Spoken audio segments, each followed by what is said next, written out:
I really wanted to win a bell because of the history of the event. It's got such a proud tradition to it, and it's always had this like really rugged feel to it because of the area that it's held in.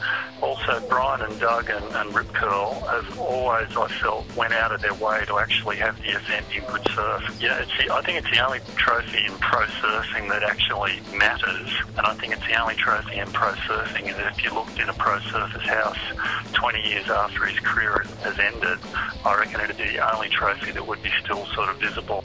I always kind of feel a bit for Rabbit because I think in the 4 years that I won, I think he was in the final 3 times. So I sort of stopped him 3 times, and at the time I didn't feel guilty about it, but I sort of feel a little bit guilty about it now.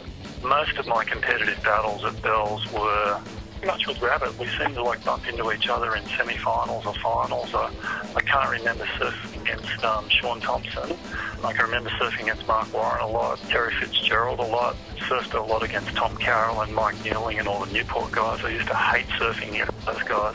78 was the first year that I rode a twin fin at Bells, and it was the board that I call the Freeride Twin Fin because it was featured in that movie, and it's got that really leery colour design on the top and bottom. Prior to 78, I'd always surfed Bells on single fins because that was all there was at the time, and I always felt really limited on single fin.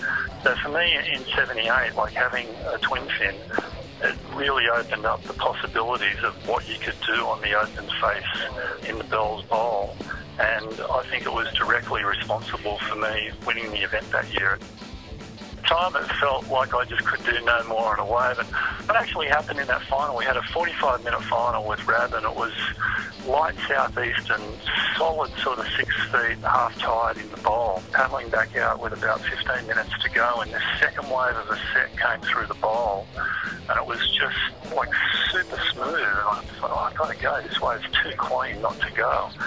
The first bottom turn off the top was at the time, one of the best ones I'd ever done on a twin fin. Did what I thought was a really good carve off the top, and Rory Russell from Hawaii was doing the commentary, and Rory kind of made this noise whoa, AMR, how was that, bottom turn off the top combination?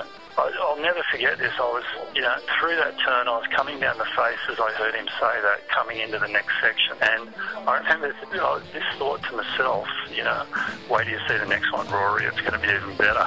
Twin fin just felt amazing. It felt like it would go anywhere I was capable of putting it.